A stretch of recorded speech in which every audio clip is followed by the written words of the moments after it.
आज जो है हम देखेंगे कि प्रेजेंट कंटिन्यूअस में अफर्मेटिव बना चुके हैं ना, अफर्मेटिव का नियम हो गया है। आज जो है प्रेजेंट कंटिन्यूअस में निगेटिव इंट्रोगेटिव, इंट्रोगेटिव फर्स्ट और सेकंड किस प्रकार से बनाते हैं वह हम देखेंगे, ठीक है ना। जैसा कि आपको प्रेजेंट का इंडेफिनिट में नियम बताया गया, सेम उसी प्रकार का नियम है, नियम में कोई बदलाव नहीं है। फिर भी आइए हम जो है देख लेते हैं कि प्रेजेंट कंटिन्यूअस टेंस और इंट्रोगेटिव और निगेटिव कैसे बनाएंगे, ठीक ना। तो चलिए देख लेते हैं कि present continuous tense, present continuous tense इसका क्या है, हमें देखना है निगेटिव सेंटेंस कैसे बनाएंगे, ठीक ना।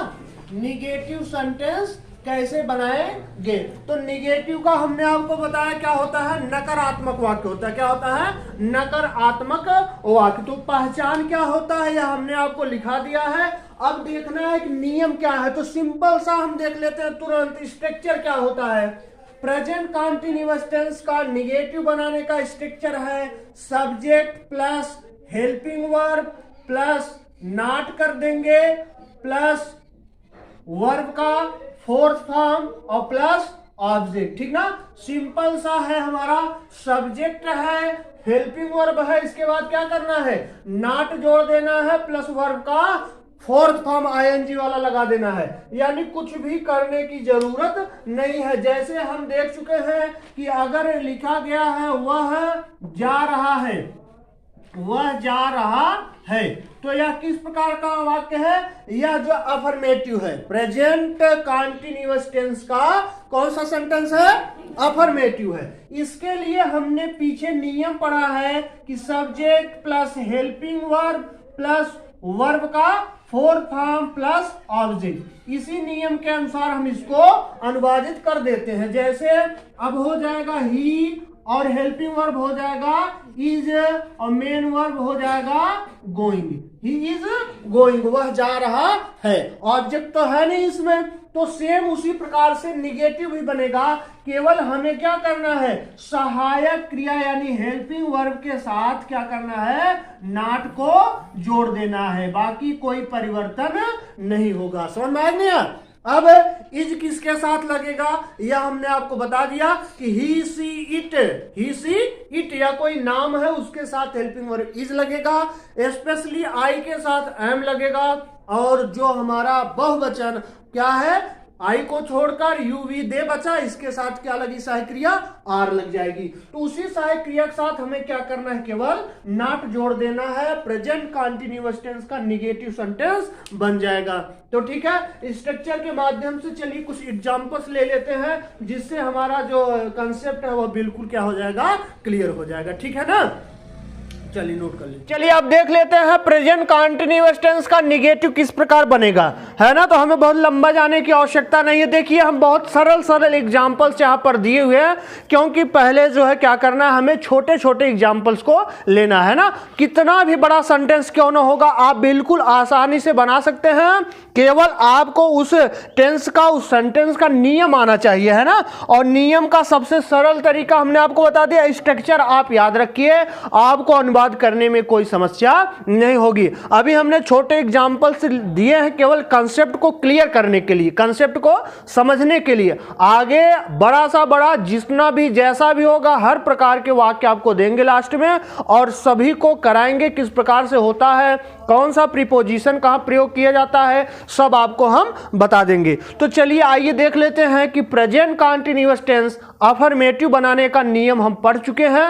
अब देखेंगे निगेटिव कैसे बनता है। तो सिंपल सा, जैसा कि हम प्रेजेंट इंडेफिनिट में पढ़ चुके हैं, सेम वही है, नियम में कोई परिवर्तन नहीं होगा। जैसा कि हमने आपको बताया भी था कि यदि आप प्रेजेंट का चारों अच्छे से पढ़ लेते हैं तो पास्ट और फ्यूचर भी आपको आसानी से समझ में आ जाएगा। तो चलिए स्ट्रक्चर हमने यहाँ दे दिया है, नंबर 1, नंबर 2, नंबर 3, नंबर 4 और नंबर 5। हेल्पिंग वर्ब जो है, हेल्पिंग वर्ब हमने पीछे बताया है कि प्रेजेंट कंटिन्यूअस का हेल्पिंग वर्ब इज है, एम है और आर है।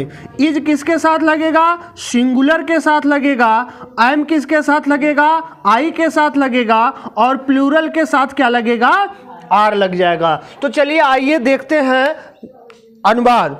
तो पहला नंबर पे हमारा है वह खाना नहीं खा रहा है, तो वह खाना नहीं खा रहा है। चलिए स्ट्रक्चर पे ध्यान दीजिए, नंबर 1 पे क्या लिखना है, सब्जेक्ट, तो सब्जेक्ट क्या हो गया, ही, वह हो गया। अब हेल्पिंग वर्ब, जैसा कि हमने आपको बताया कि ही सी इट या कोई नाम है तो उसके साथ सहायक क्रिया हम क्या जोड़ेंगे, इज जोड़ेंगे, तो हो जाएगा ही इज।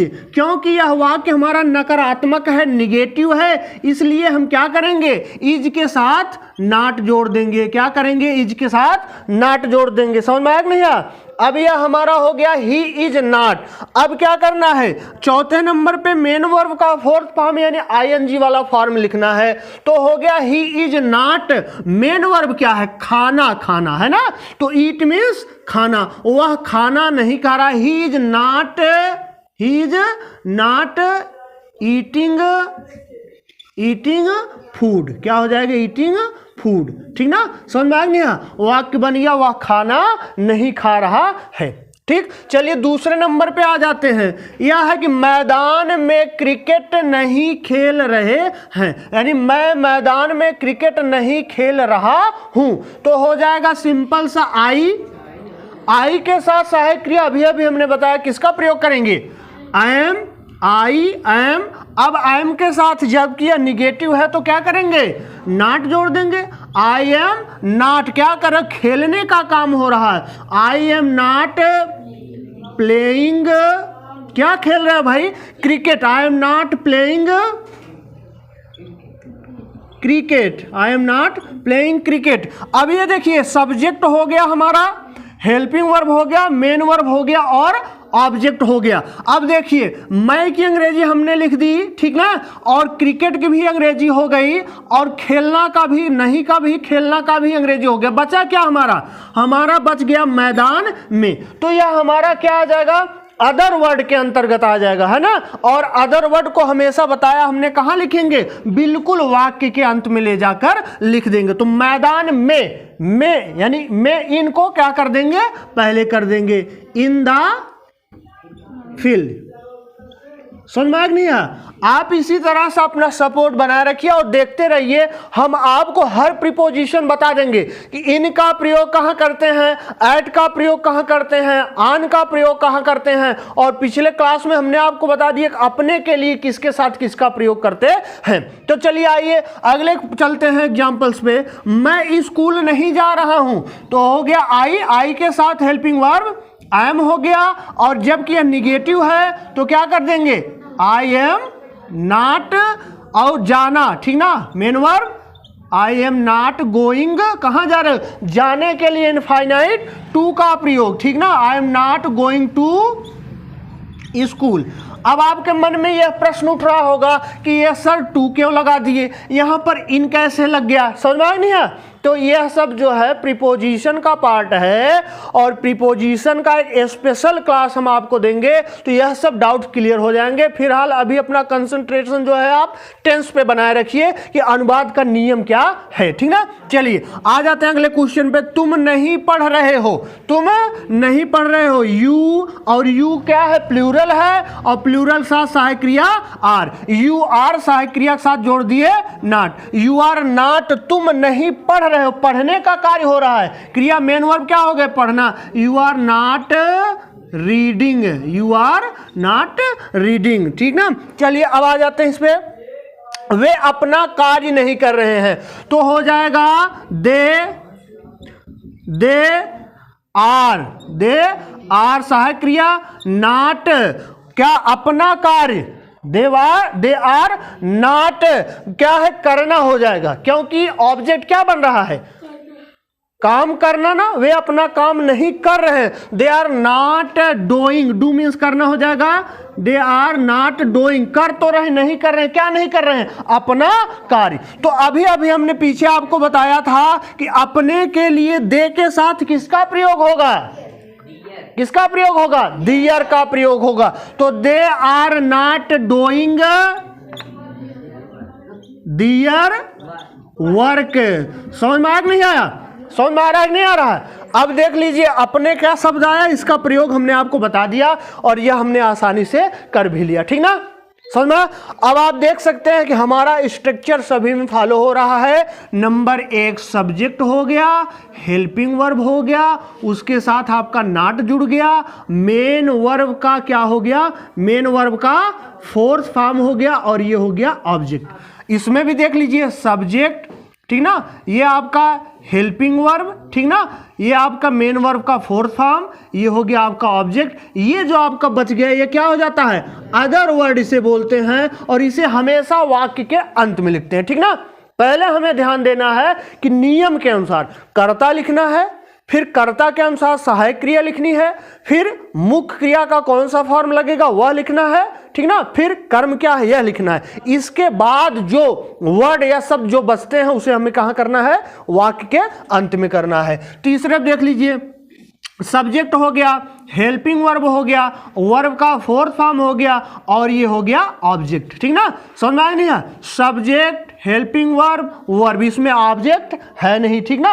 अब जिसमें ऑब्जेक्ट है नहीं उसमें भी ऑब्जेक्ट मत ढूंढने लग रहा, क्योंकि तुम हो गया सब्जेक्ट, ठीक ना, और पढ़ना हो गया मेन वर्ब। समझ में नहीं आया? अब यही तो है, इसमें कर्म तो है नहीं, इसलिए कर्म नहीं लिखा गया।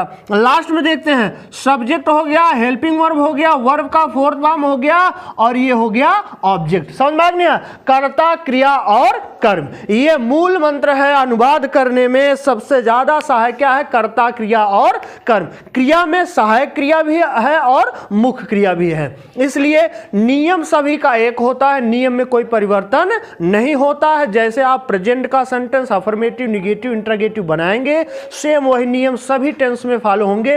केवल हमें ध्यान रखना होता है तो सहायक क्रिया का, ठीक ना, कि किस टेंस में कौन सी सहायक क्रिया लगेगी। इसके लिए हम पूरा टेंस कंप्लीट करने के बाद विस्तार पूर्वक अंत में एक जो है एक बोर्ड बनाएंगे, एक डायग्राम बनाएंगे जिसमें सभी की पहचान और सहायक क्रिया लिखी होगी, जिससे आप आसानी से याद कर सकते हैं, ठीक ना। समझ में नहीं आया? चलिए इसको नोट कर लीजिए आप। आगे हम देख लेंगे अभी नियम कि इंट्रोगेटिव कैसे बनाते हैं, ठीक ना। अभी जैसे पीछे आपने पढ़ा कि प्रेजेंट इंडेफिनिट टेंस में इंट्रोगेटिव बनाते समय क्या करते हैं, यदि इंट्रोगेटिव फर्स्ट है तो कर्ता के अनुसार सहायक क्रिया को सबसे पहले लिख देते हैं, और इंट्रोगेटिव सेकंड है तो सेम उसी प्रकार से बनेगा जैसे इंट्रोगेटिव फर्स्ट बनता है, केवल बीच में प्रश्नवाचक शब्द जो है कब, क्यों, कहां, कैसे आदि वो जो आए हैं उनको ले आके सबसे पहले कर देते हैं। तो सेम वही है, केवल सहायक क्रिया बदल गई है। तो चलिए इसको नोट कर लीजिए, आगे देख लेते हैं इंट्रोगेटिव फर्स्ट और सेकंड।